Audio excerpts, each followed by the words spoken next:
Thank you for joining us. We'll get started in a few minutes. In the meantime, just kind of relax and settle in and enjoy some of the music.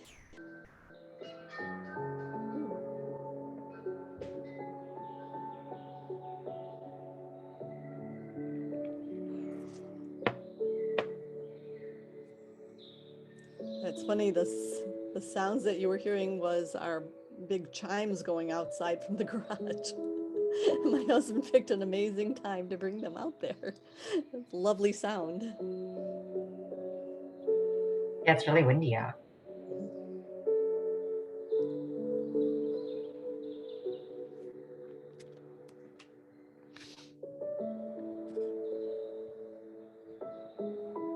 Ooh.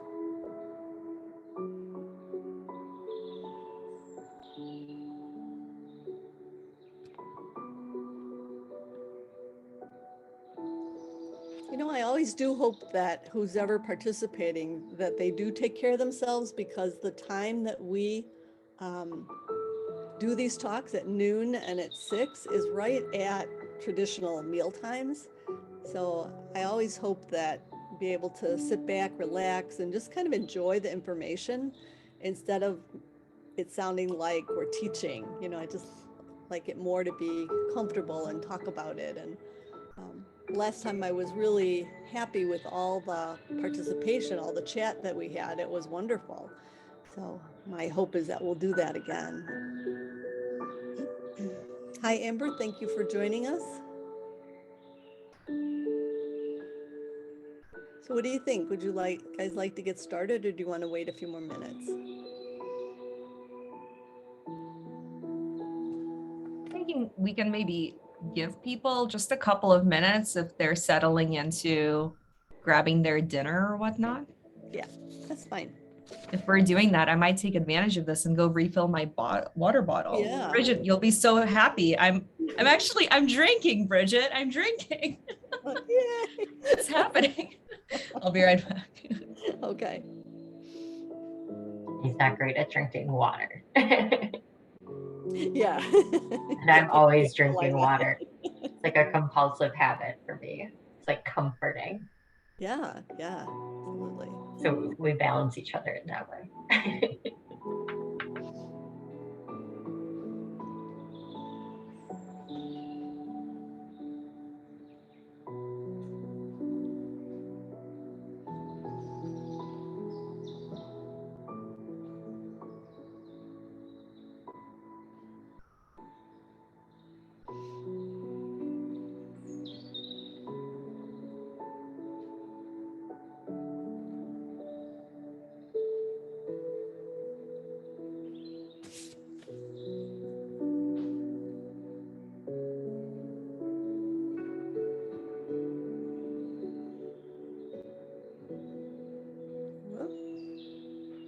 Sorry, Judy, that was me. Wasn't sure where my mouse was somehow. I thought I did something. It No, keeps the slide over. There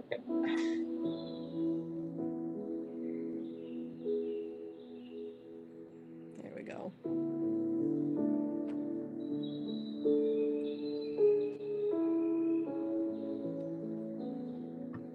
I can see them moving.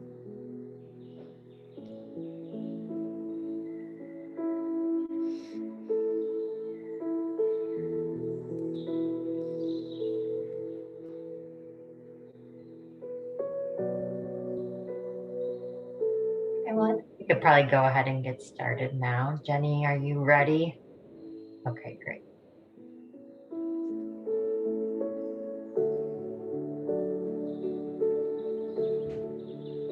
All right, let's go ahead and get started. Welcome again, and we are coming to you for the time this school season. This is the Are You Wellness, the wellness workshops that we come to you twice a month. And today I have two guests, and we're going to be talking about expanding your wellness toolbox, making your workspace work for you. And so I think that's very appropriate as you're moving into the week of finals, or if you're in the middle of finals, that you have some good tips on ways to make that work a little bit better for you. So as we've done in the past, we started in September with a different topic every month. And I always want to be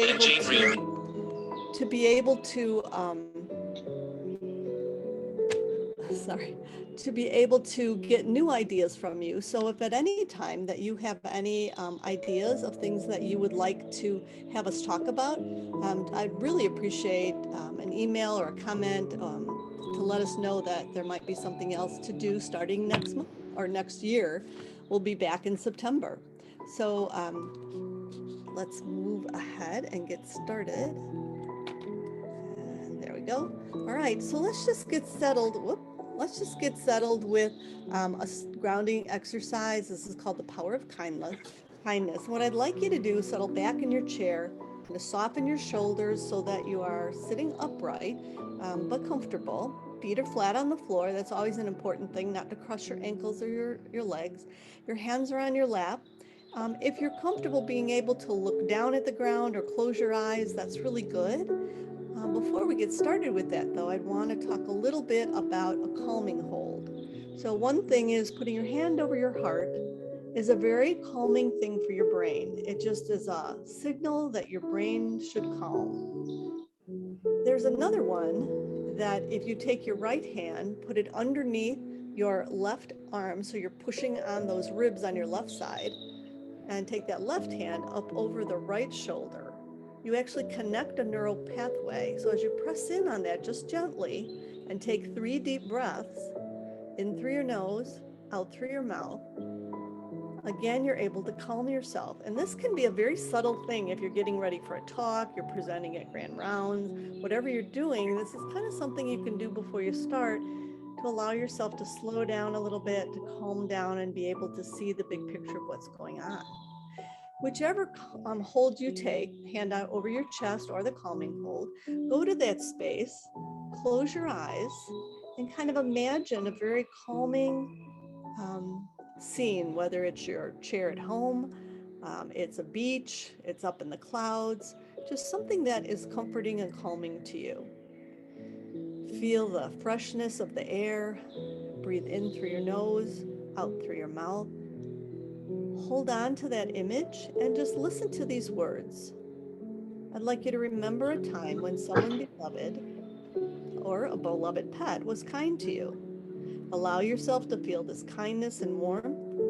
Imagine this person or being gazing at you with understanding and kindness and compassion. Imagine this person, this being, wishing you well, possibly saying these words. There was a misunderstanding. Estella misheard Zara. Zara said hi, but Estella heard something else. May you be healthy. May you be held in kindness and compassion. Sit with that feeling for a moment. If you can hear the music in the background, it's just piano music. Picturing where you are in that calming environment. Deep breathing, in through your nose, out through your mouth. And then stretch. And that's just taking your hands out in front of you. So you're rounding your back. Put your hands over your head. Your left hand grabs your right wrist and pulls to the left side. Your right hand then grabs your left wrist, pulls to the other side gently. Bring your hands behind your back so you can open up your chest, because sometimes we do end up sitting very rounded. So kind of open up that chest. Take that deep breath. Bring your hands to the front. And just for 10 seconds, just be.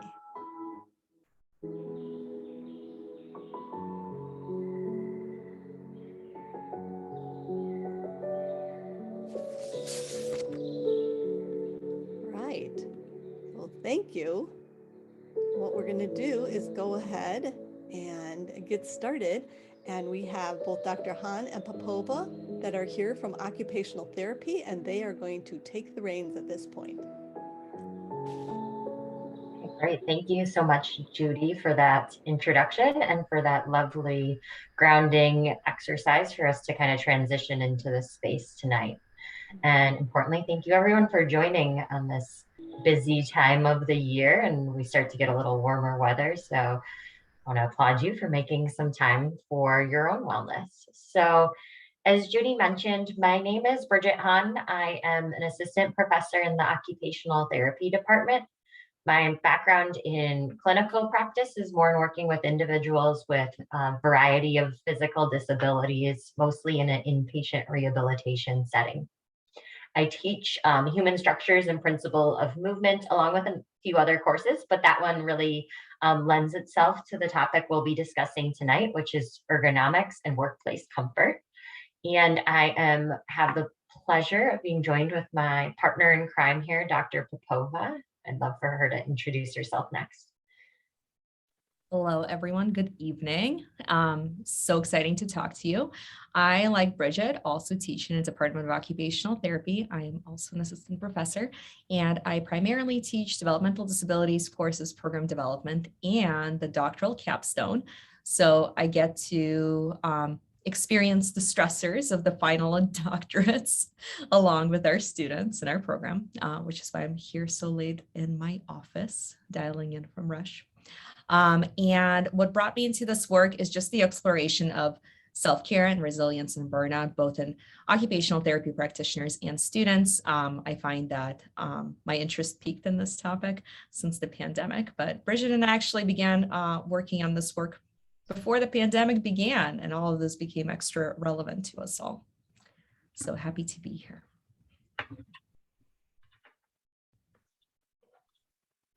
Great.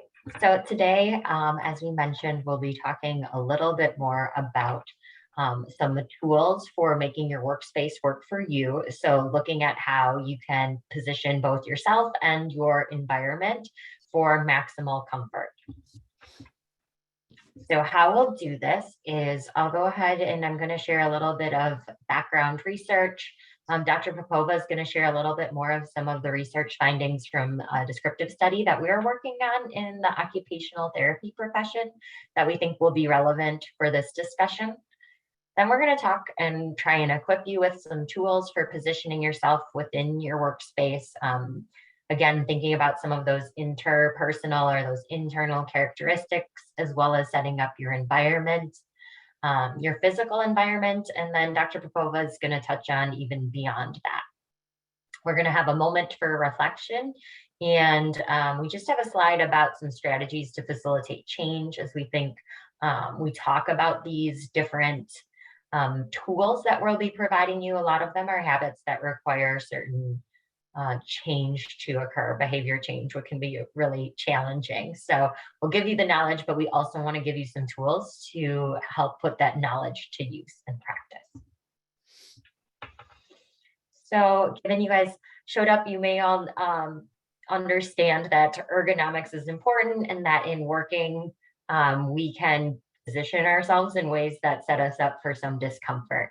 So particularly amongst graduate students, neck and musculoskeletal disorders tend to be high. Some of this seems to be linked to laptop use, and we'll definitely discuss some strategies to help support if the laptop is your only available device. Also, it seems that students, although prefer working from home and find it more convenient, it often is leading to more discomfort, and that poor posture and slouching forward, oftentimes lying on the stomach with using the laptop use.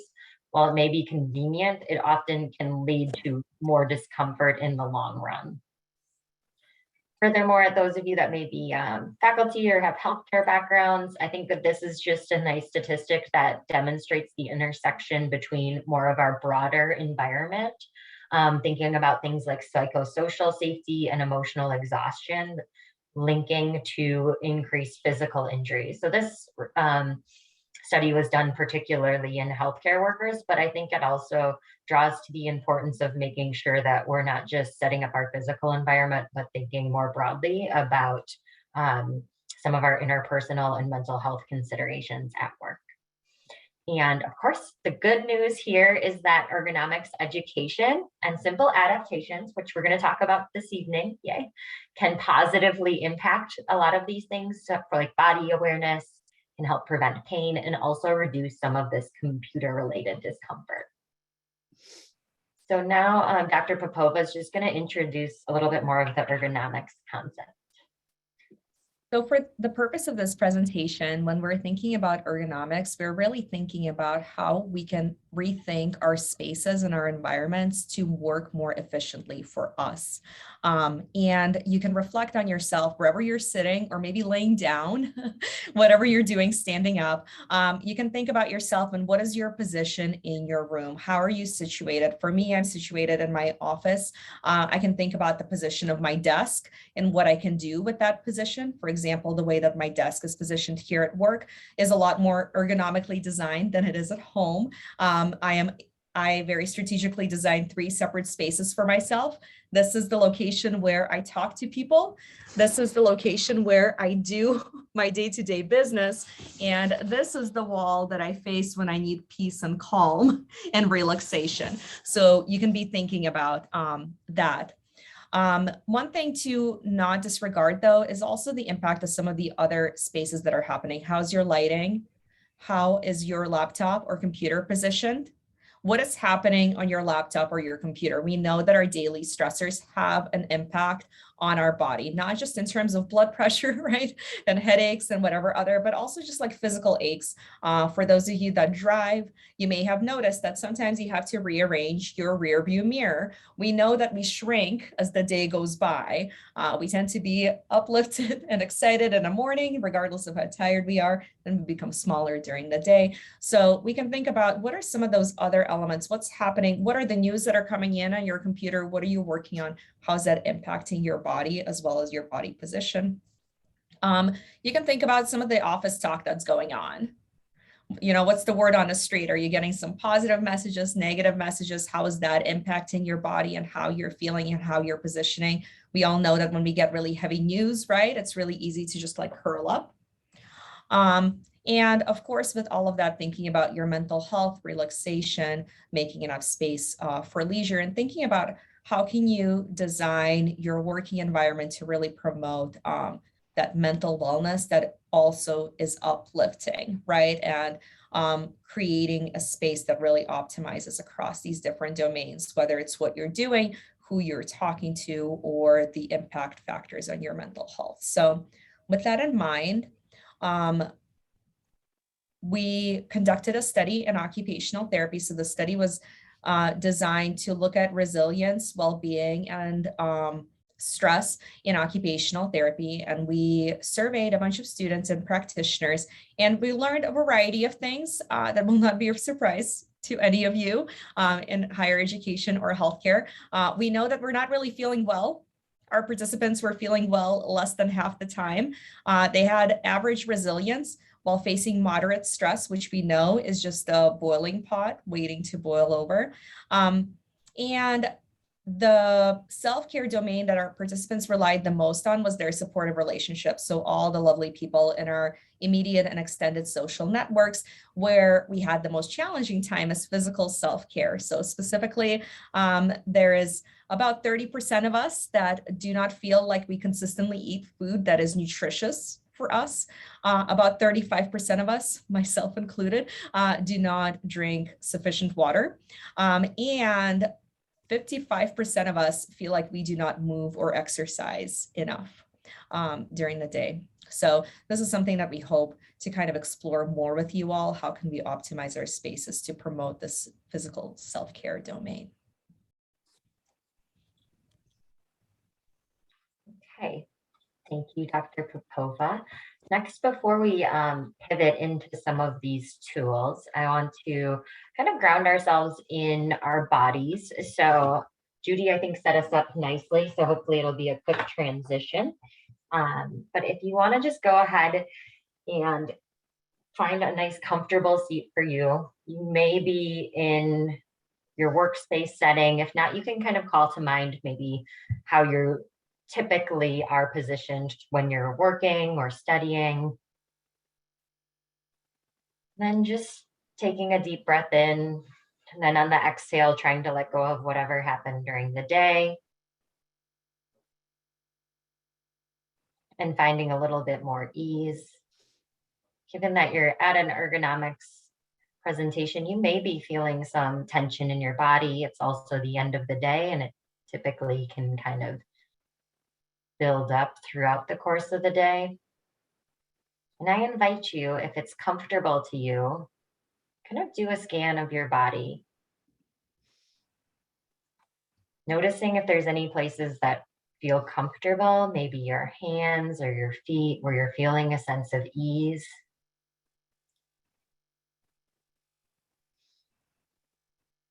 And then seeing if you can bring your awareness to any spaces that may feel a little bit tighter, a little bit more tension. Sometimes we try and escape those types of feelings, but sometimes by sitting with some of these sensations, we can realize that we're well equipped to handle the variety of sensations our body may present at any time. And that a little tension, maybe feel a little bit lighter, a little bit more ease just by simply allowing it to be and allowing your attention to hold in that space.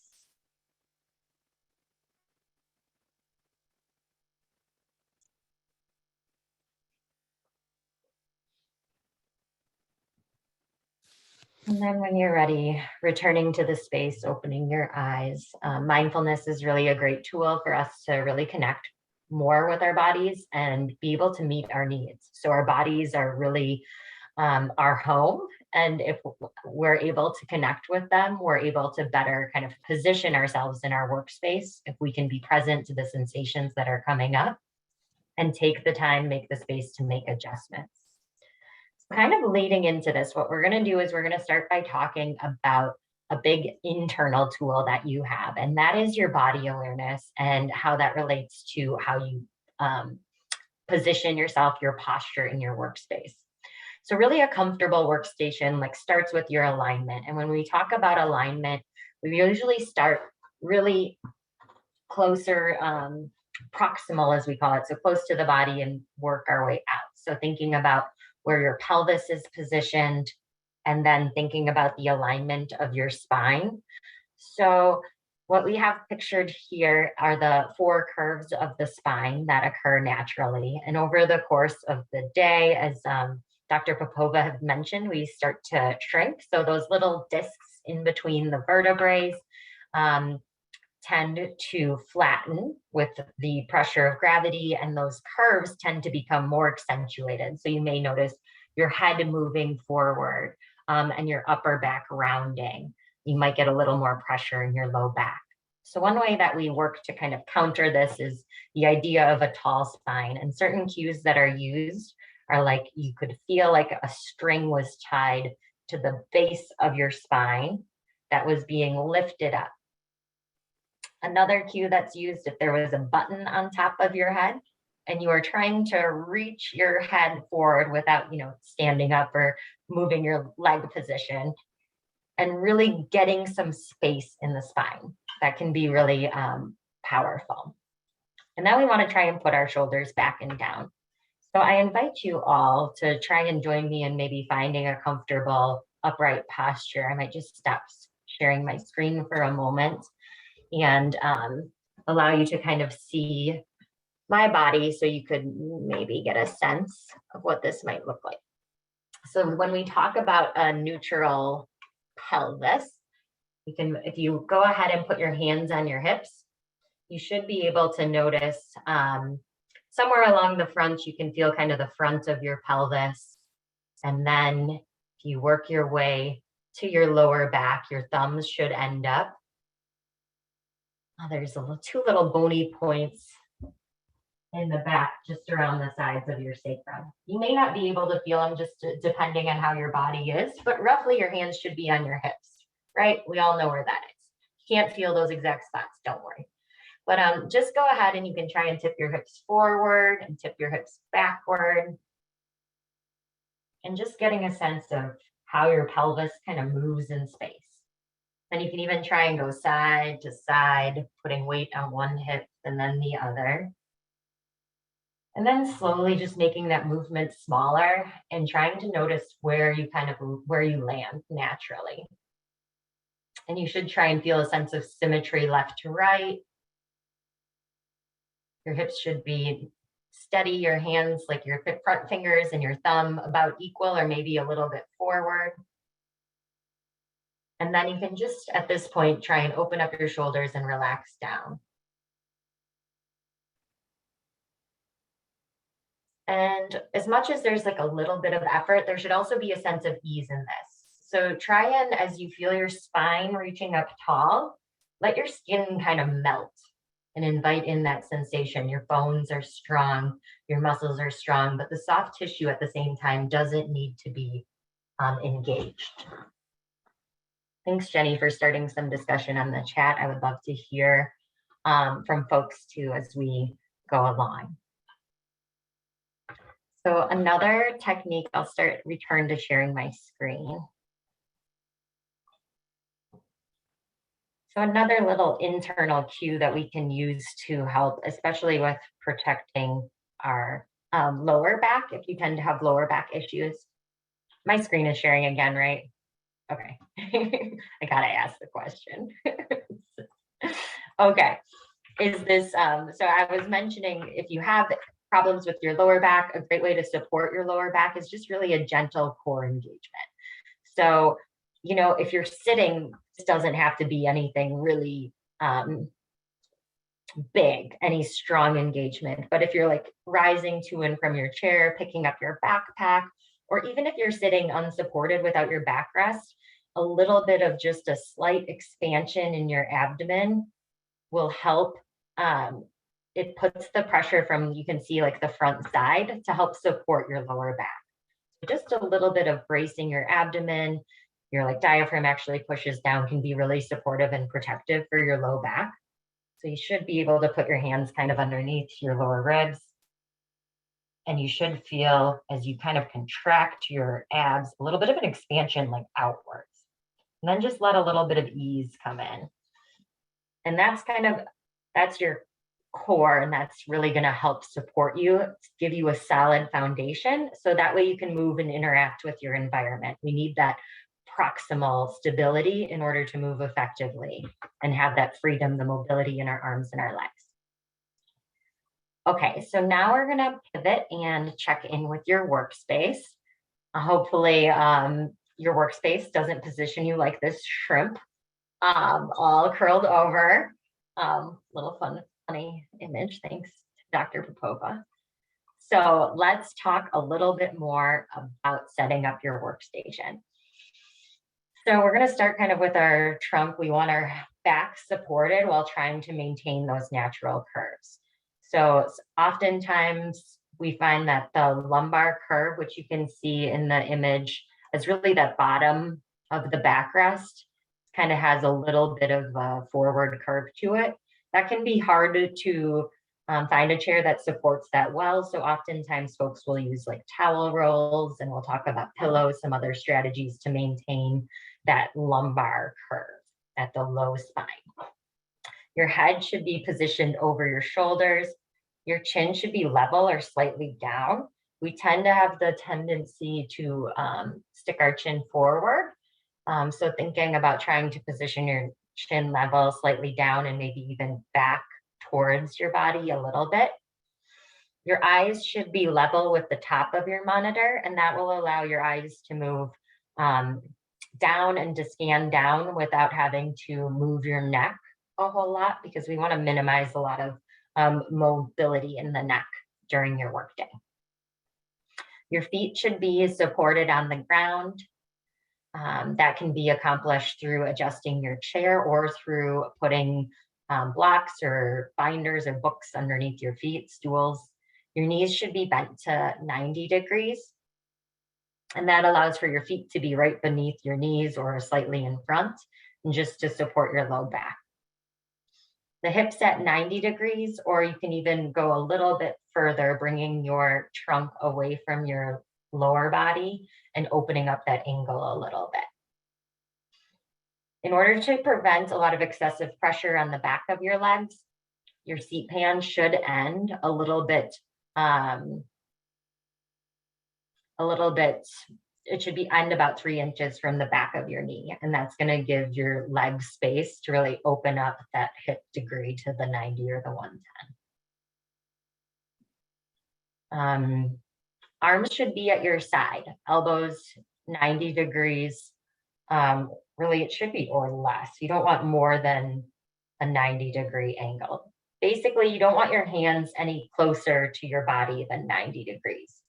Your hands at 90 degrees or further down. You don't want your hands closer up because that's going to be restricting blood flow here in your elbow.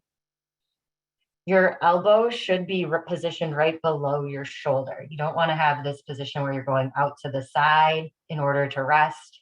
You want them to be positioned underneath your shoulders to minimize shoulder and neck strain. When we talk about your wrists, you want the wrists in a neutral position, meaning we're not extending back a lot, which you'll see a lot of extension in order to type, but you really want your wrists to be in a neutral position. Not extended and not flexed.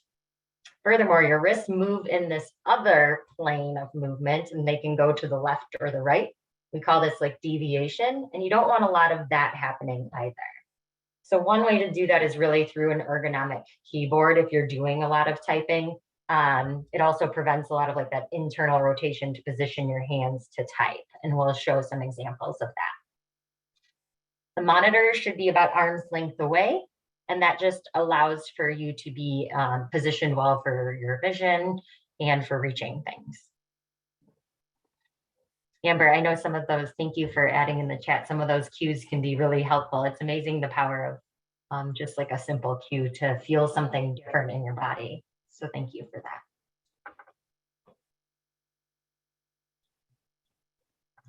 Okay, I'm just going to talk a little bit about eye strain. Eye strain can result in a lot of headaches or increased tension. So one way to minimize eye strain is through enlarging your text on your screen.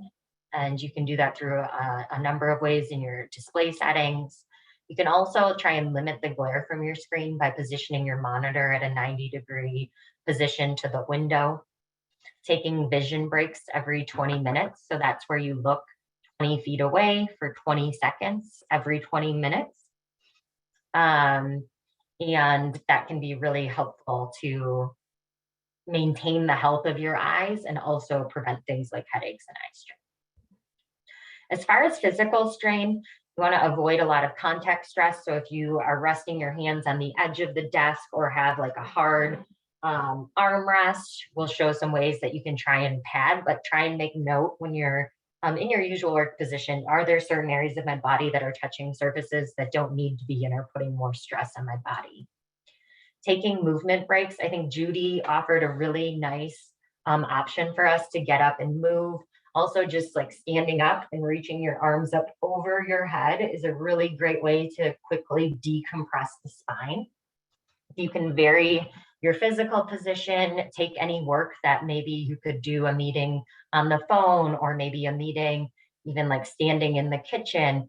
That's really great to try and vary your actual position. Trying to keep items close so you don't have to move your elbow out away from your body can also help eliminate and minimize shoulder and neck strain. So trying to set up your workstation with those items really close. So now we've talked a little bit more about things we can do within ourselves, then how we can set up our environment. Now let's talk about some of the different tools that we can use to support our optimal position. So if you do use a laptop, they're really not designed ergonomically at all. So I highly recommend getting an external keyboard and a mouse. That way you can raise your monitor up to that recommended height and you can still type on the external keyboard, keeping your arms at that 90-degree angle or more. If you do have to use a laptop, if you set it like on your lap and then you position the monitor so that way it's at an angle facing you and you can just try and look down and not turn your neck down. So I don't know if you can see this, but and then just by looking down, that is going to be, if you have to use your laptop for shorter periods, that would be the recommended way. The laptop riser with the inclusion of the external keyboard can allow for you to obtain that optimal visual scanning to the monitor, as well as the position of the arms. A footstool, so you want to get that optimal arm position by raising or lowering the height of your chair. And if you find your feet are not hitting the ground, a footstool can be great. We'll also talk about some low-tech ways that you can give your feet some support. A keyboard tray can be a great option, both to like lower your keyboard if you're finding that you're reaching up a lot. Can also help with that proximity, so you're not reaching further away from your body, again, minimizing the strain on your neck and shoulders. Here is that example of that ergonomic keyboard and mouse, which prevents a lot of that deviation in your wrists. So the ergonomic keyboard allows for your hands to be positioned a little bit further away from each other and maintain that neutral position. The mouse, so your typical mouse requires your forearm to be pretty much fully what we call pronated, or your palm facing down. You can, if you have your mouse nearby or you're at your desk, go ahead and put your hand on your mouse in this kind of what we'd call pronated position. And just take a note of any activation in your muscles you're feeling in that fully pronated position. And then try and turn your thumb up a little bit and relax in. You should feel there's less engagement, muscular engagement required if we can rotate our hand up a little bit. So that's what a lot of these ergonomic mice, I guess, offer. And if you're having wrist strain or neck or shoulder strain, I do recommend checking it out. The ones pictured here are Microsoft brand, and they are available on Amazon for relatively reasonably cost. If you do a lot of standing or have that option, having an anti-fatigue mat can really help support your longevity in standing. And, you know, static standing isn't really what we're designed for either. So not standing for your entire day on like a hard surface, your body is not going to appreciate that either. But of course, taking standing breaks is great. Having a nice supportive mat can really help facilitate some more comfort in that standing position.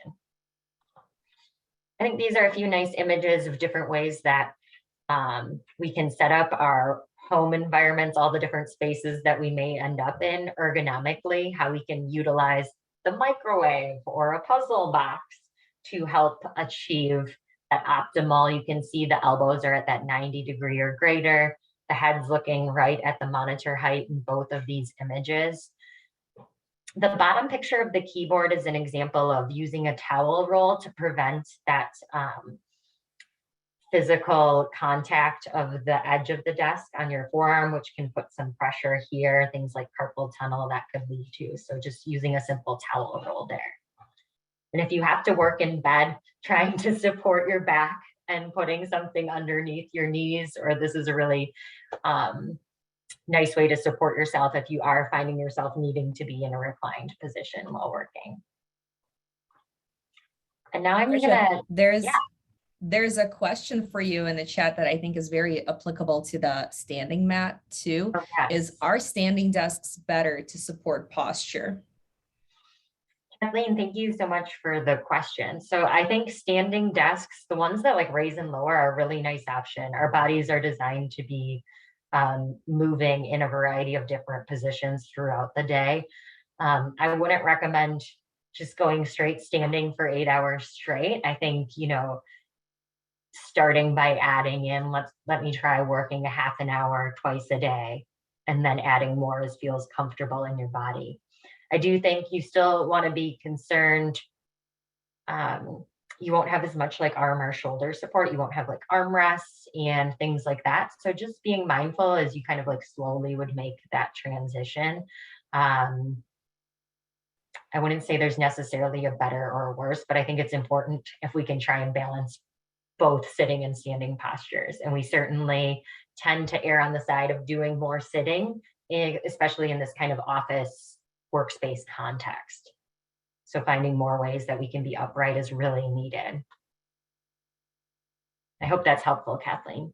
Does that answer your question?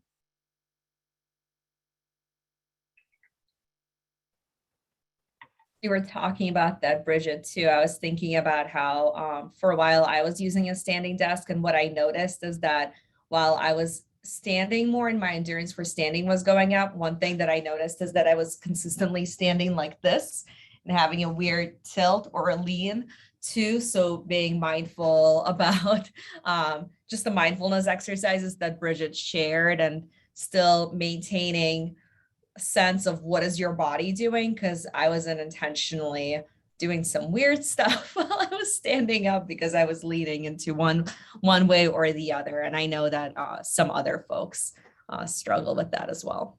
Thanks for bringing that up, Jenny. I'd love to just add on quickly, because I think Mhm. that's common, that once we decide we want to be in a standing position, we have these habitual ways of like locking out our joints and then just leaning in, or we might even push our hips forward and then just lean back. And again, here we're just kind of dumping into our low back. So we want to be mindful of thinking about our lower body still is going to need to be engaged, and that little bit of like that core engagement, thinking of equal weight distribution. I mean, it's okay if you're going to go side to side, you know, a little bit throughout while you're standing, but being mindful that you're not locking your joints, meaning like really extending your knee, leaning all on your hip, and you'll notice you aren't using your muscles, but it puts a lot of strain on your joints.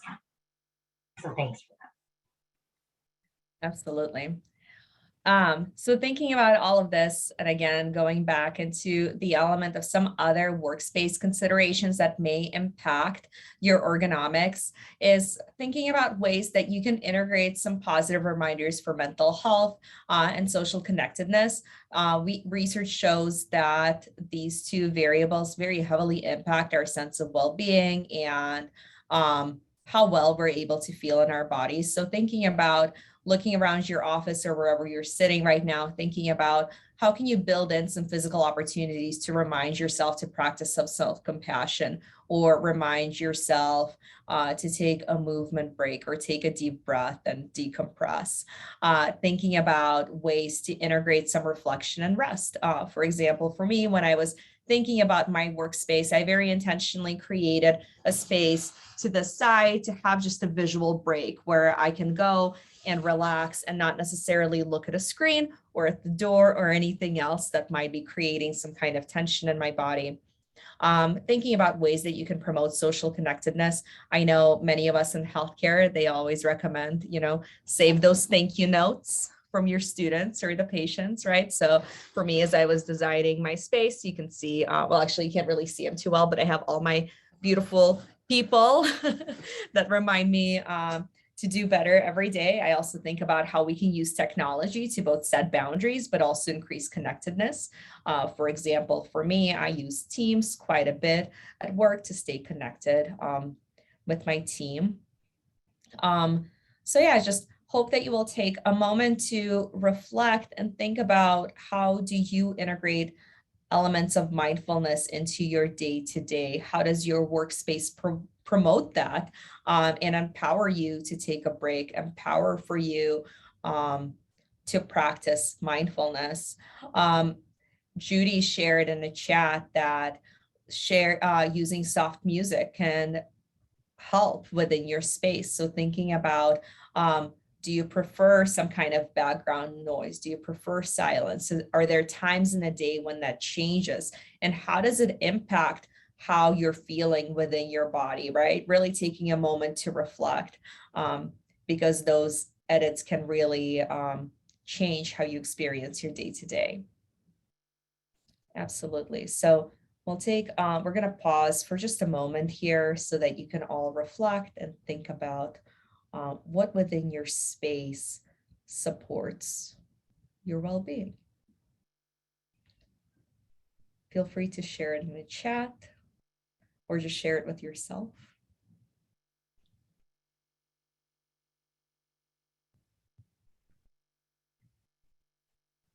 And in this image, the affirmators, that's both of us use this strategy at work to get a little mental health pick-me-up, a little positive affirmation in our lives or our workspaces can be helpful, and as simple as a deck of cards. Thank you, Jenny. I think move on to our final slide, but feel free to continue to share anything in the chat that may be coming up for you now. It's really helpful to hear your perspectives. So in continuing in this reflection theme, as I mentioned, we kind of talk about behavior changes, whether that's thinking about how you're going to like position yourself or trying to build in these cues for yourself throughout the day, or maybe making some changes and actually getting that momentum around setting up a workspace. This is a really fun, as I think, way to think about change. And it's kind of designed to be more of a strength space versus like, oh, I need to do this, I need to do that. And this was taken from the Being Well podcast by Rick and Forrest Hansen, who I just adore. And I find the podcast to be so uplifting and lovely. But one thing they really promoted was bringing forth an identity you would like to cultivate more of in your life. And that's kind of like your foundation or the roots of that behavior change. And then that behavior should just be like really small step that helps you build a sense of self-efficacy in this kind of new identity. So here are some examples: is the identity of being worthy to live in comfort, which we all are. So as a being worthy to live in comfort, I take the time to set up my workstation in a way that supports me. Another example, as a person who prioritizes my health, I move my body at least once per hour. So these are just some examples, and I think it can be really powerful to think about, you know, what is the identity behind this that you'd like to cultivate, being somebody that lives and works in comfort. Like that is a right that you have, and thinking about these small steps just every day to make one little workspace change that could help support you in those efforts. And then we do have some resources here. The back mechanic is if you're really looking to dive deep and having low back pain. These are also some links. The PDF slide will be posted on the wellness website. And I think that Judy's actually going to even show us how to navigate that website in the upcoming final portion here. And with that, I would like to open it up for any questions. I love Jenny's affirmation: as a person who values feeling well, I take time to take a break and drink water and stay hydrated throughout the day. Really lovely. Just something you can write it on a Post-it note, put it on your bathroom mirror, put it on your monitor, and try and revisit it in the morning. We're on the same page. I'd love to hear if you guys have any questions. I know that was a lot of information in a pretty quick time frame, but we have our email addresses there. You know, I connected with a few folks after our last presentation that had some pretty specific questions about their workstation. I really enjoy this, as I'm now primarily teaching, so I would encourage you to reach out to us, and I'm happy to meet with you. Or we have students that do workstation visits, and if you reach out to me, I'll get you on my list, so we can I can hook up with you and assess your workstation a little more personally, or I can send a student that way. Gail, I can't believe your boss called during the presentation. Bummer, but I think Judy is going to take us through how that will be posted and shared on the website. Oh, graduation. Yes, it's a busy time. Okay. Any other questions? Or Judy, I know you have some stuff to get through, so feel free to shoot us an email anytime. Yeah, and definitely if anyone wants to put it in the chat and there's something for you to respond to, we'll definitely check back in at the end. I think I'm going to ask you to go ahead and advance the slides. Go ahead. So what we want to do is not only bring you a particular topic that will move your wellness goals forward, but also just give you some ideas of what resources are here at Rush so you could take advantage of them. Because a lot of times you can go through a busy day, a busy life, and not even know that these things were here. One of the first things is a well-being index that if you take this survey, and you can go to the next slide because there's a QR code on it, you're able to assess your wellness. You get a score right away about how you're doing in the 9 different categories. And then you also have a reminder in a month to do it again to see if anything has shifted, if there's something that you need to pay attention to, kind of like the 7 spinning plates, right? When one's about to fall and you want to pay attention to that. And it also gives you your scores compared to others in your profession, or if you're a student. So it's kind of a good thing to do. So if you're able to take that well-being index, again, if you don't pick up on this code, you think about it later, it is on the wellness website, and we'll get to that on the next slide. So this is actually what the Wellness Center conference room looks like. And the reason I wanted to put this slide up there is just to remind you that it is an actual place, that it's on the first floor of the Triangle building. It's a 7-minute walk from the tower to get over here, and that you're able to actually come in for visits, or that you're able to do things online. And so the nice part of this is it was built on donor money, because they did feel that if we were going to focus on wellness, we needed to have some roots. We needed to have a space.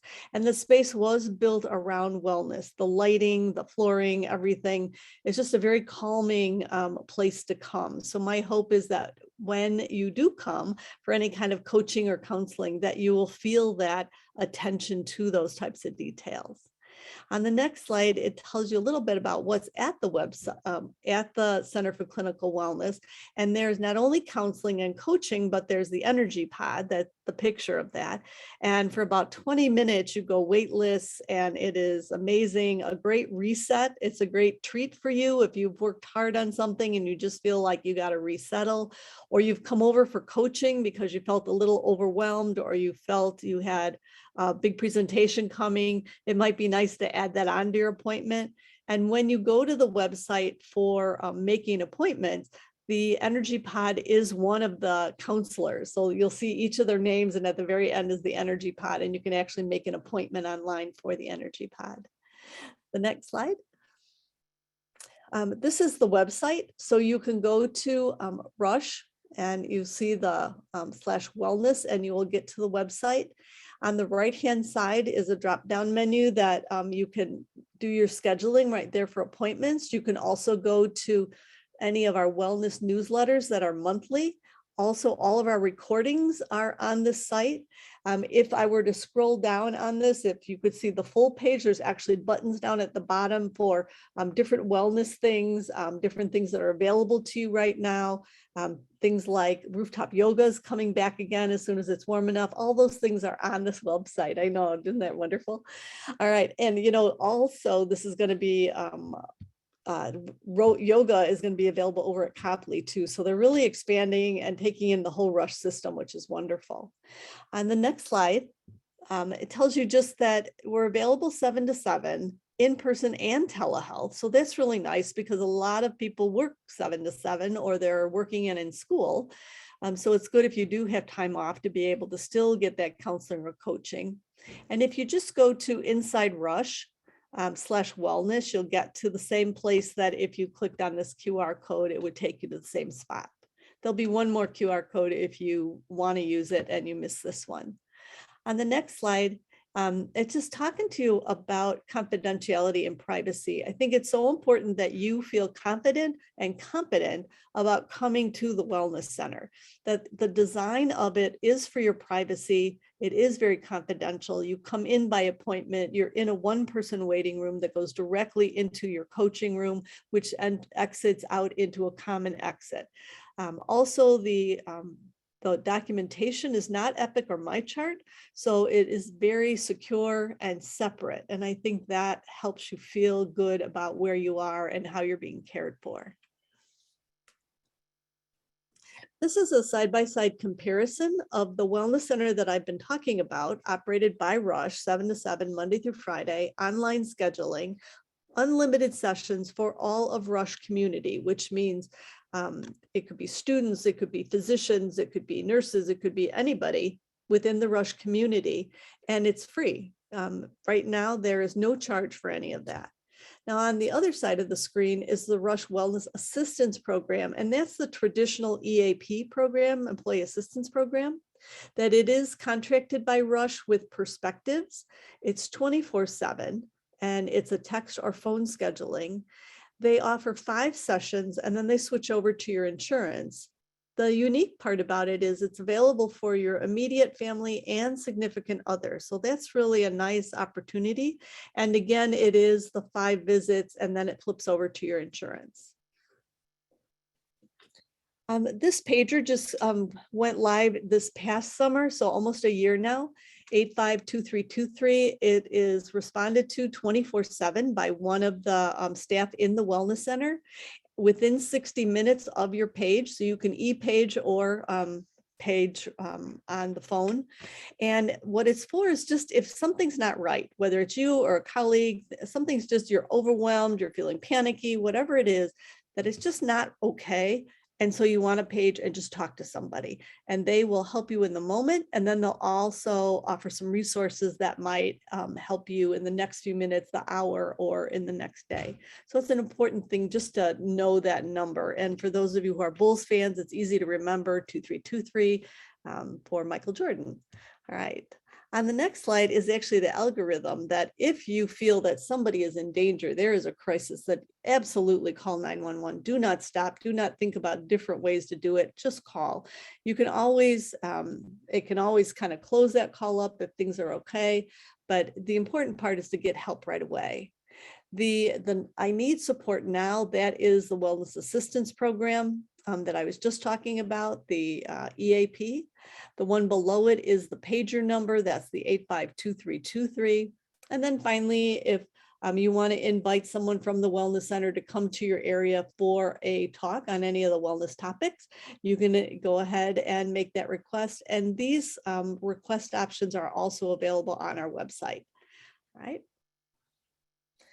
We offer mental health first aid. So for those of you who are interested, it is 2 hours of pre-work, 6-hour day. We do that on Saturdays, twice a month. And right now the courses are free. We do have a grant to provide it for free.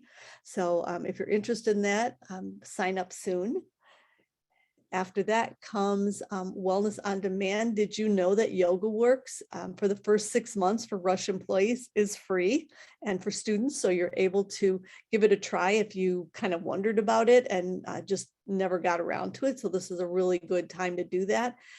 Again, this information is on the wellness website. Next slide.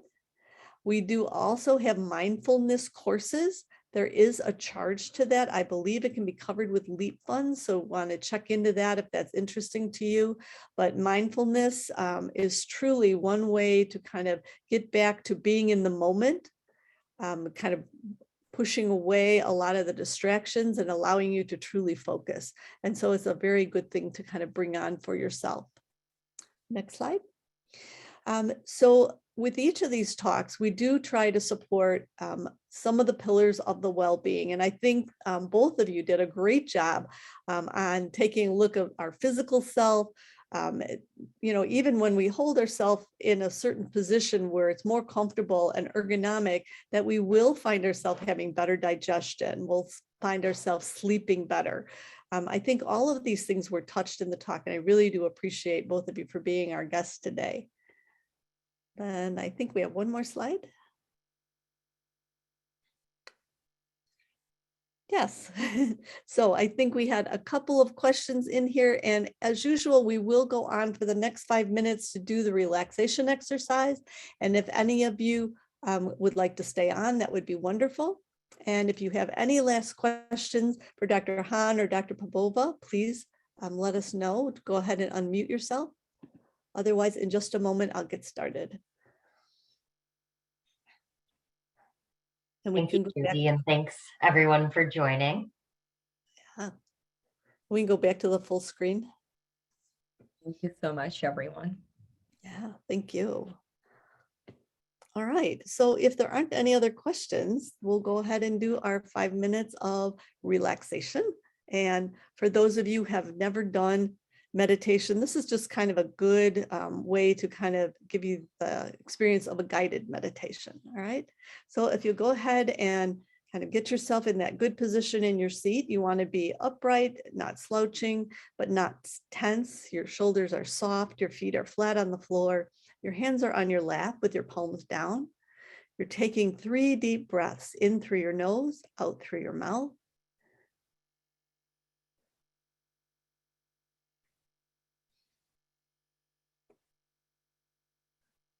and allow yourself to focus on your body and my voice.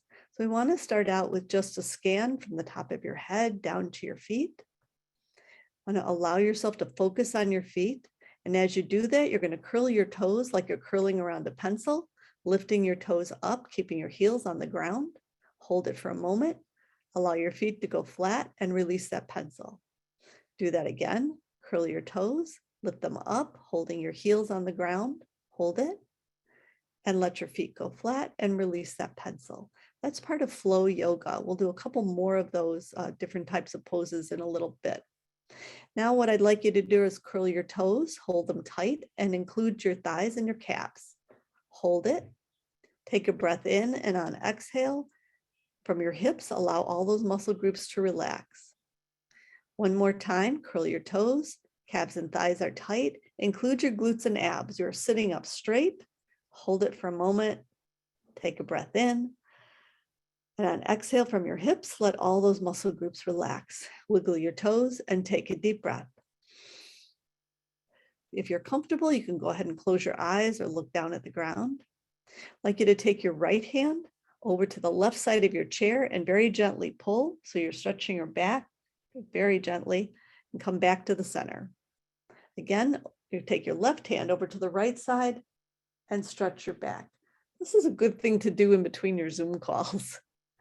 Right? Take a deep breath. You turn your hands over. I'd like you to clench your fists with your thumbs on top, hold them tight, and then gently relax your hands. Do that again. Clench your fists, thumbs on top, elbows go into your sides so your upper and lower arms are tight. Hold it for a moment. Take a breath in, and from your shoulders, let those muscle groups relax. And the last time here, clench your fists, thumbs on top, elbows are tight against your body. Bring your shoulders up, hold it for a moment. And as you roll your shoulders back, engage your shoulder blades so you get a really good rotation with those muscles, and kind of open that up and then go the other way, relaxing your arms, opening your hands, wiggling your fingers, and take a deep breath. I'm going to focus on your neck. Hover your right ear over your right shoulder so you feel that gentle stretch on that left side. Come back to the center, over to the left side, gentle stretch, come back to the center. Allow your chin to fall forward, keeping your shoulders down. Come back to the center, and then your head back. Jaw goes out, stretch, back to the center, and take a deep breath. If you're doing that at the end of the night, you would repeat each of these twice, and it really does kind of calm you and put you in a good space for getting ready to sleep.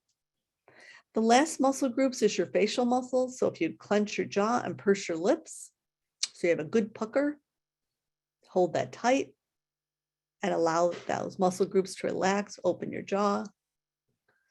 Do that again, clench your jaw, purse your lips, include your cheeks and your eyes. So you've got a good pucker, the middle of your face is tight. Hold it for a moment, take a breath in. And as you exhale out, let those muscle groups relax. And the last time with this muscle group, clench your jaw, purse your lips, eyes are tight, eyebrows are tight, forehead is tight, everything's squished in the middle of your face. Hold it for a moment. Take that breath in. And on exhale, let everything relax. Open your jaw, raise your eyebrows, take a deep breath. Last thing we're going to do is stretch. So your hands go out in front of you. Allow that back again to stretch. Again, up over your head to one side. Grab the other wrist, the other side.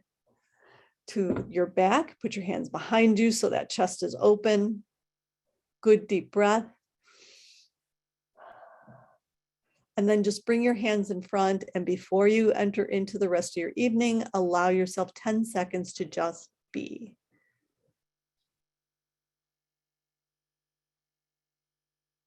Thank you again for joining us and to staying with us. Best of luck for those of you who are on to finals. I hope you all do well and you feel success, and you can take some of these good tips with you. Thanks again to both of our guest speakers, Dr. Hahn and Dr. Popova, for being with us. And it's been a great season to be with you, and to see you in the fall.